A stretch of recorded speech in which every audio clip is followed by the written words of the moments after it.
Today is May 1st, meaning over 1,000 short-term rentals will come off the market this week in the central Okanagan. Now, right away, let me know down in the comments section if you think this is actually a good idea or if this is more of an overreach by the government or just a nothing burger at all. Now, the new rules set out by the province here state that effective May 1st, 2024, the province is implementing a provincial principal residence requirement with a limit to short-term rentals to the host's principal residence, plus one secondary suite or access dwelling unit on the same property.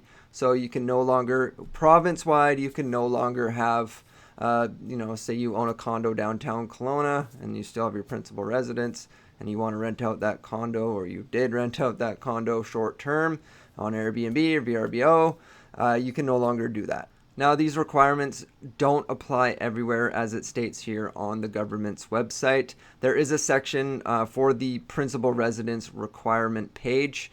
But generally speaking, in the bigger areas, the bigger cities, say Kelowna, for instance, where I am, this certainly does apply, and Kelowna has actually taken it a step further by limiting only Airbnbs to less than 500 licenses that already exist within owner's principal residence. And just quickly, if you are still thinking you want to invest in the Okanagan and you have a plan of renting something out short term, you can still do that. Maybe not in Kelowna. You want to stay away from Kelowna if you want to rent short term. But going right over the bridge into West Kelowna, West Kelowna is a completely different city.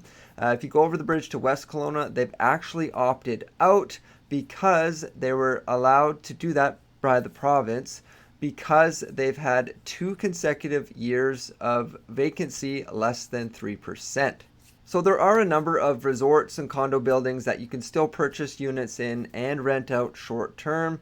West Kelowna has opted completely out of what the province is doing, and there's actually a brand new condo development, townhouse development going up on the lake, right on the lake. So if you are looking to buy brand new, it's called Westrich Bay. They do allow short-term rentals, and if you are looking to purchase, there's no GST, no property transfer tax either, so saving thousands of dollars there while being able to rent out short-term. So if you'd like to discuss this a little further, I have left my information down below in the description where you can book a one-on-one appointment with me there.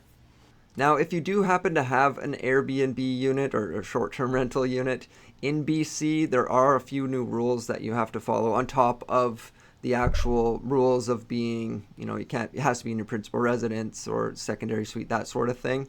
If your city does allow it, of course, check with your city rules, not just the provincial rules. City will be different or a lot stricter like Kelowna. But our Castanet came out with an article yesterday on the 30th.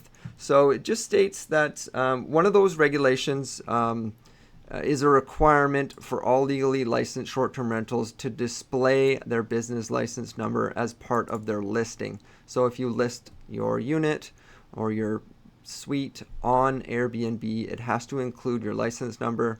Now, I'm guessing Airbnb or VRBO, whatever site you put your unit on, I'm guessing there'll be an actual line.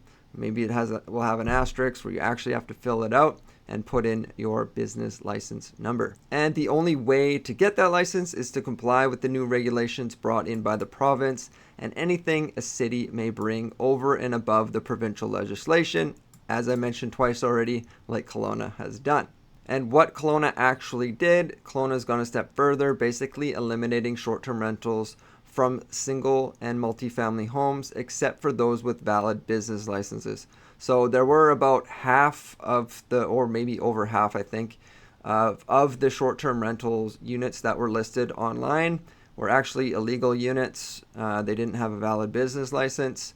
There were, I believe, don't quote me on this, but I think there's 498 business licenses that remain in effect. And as I mentioned a moment ago, West Kelowna, they're exempt. I don't need to go through that. And if you are thinking about purchasing a unit in West Kelowna, the West Kelowna, they do have their own website here.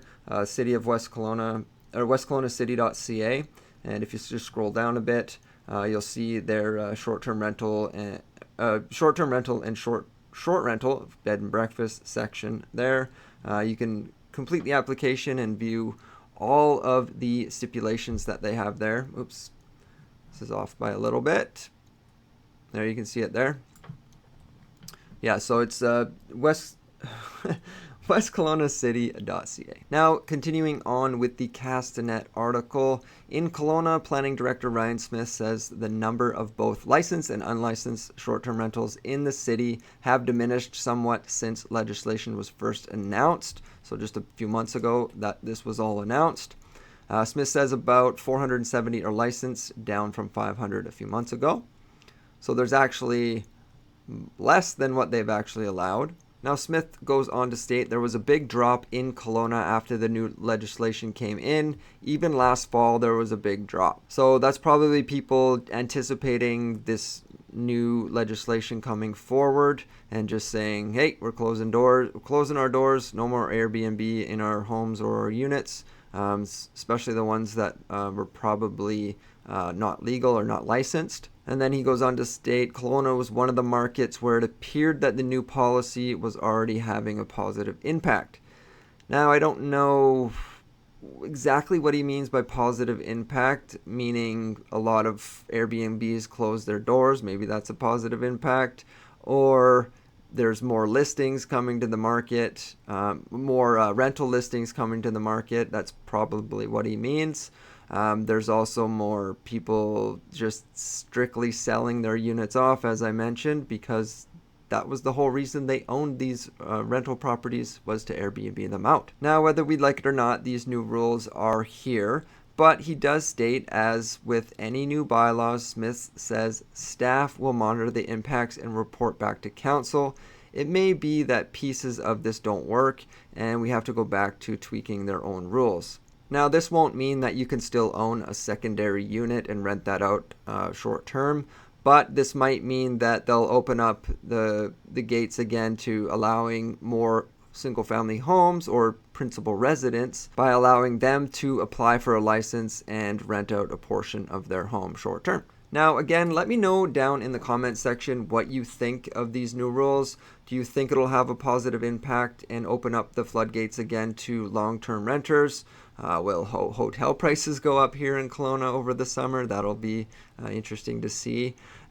Or do you think that this is a big old nothing burger and it won't do anything for anyone? Let me know in the comments, and if you did get any value out of this video, please drop a like, hit the subscribe button, and I'll see you on the next video.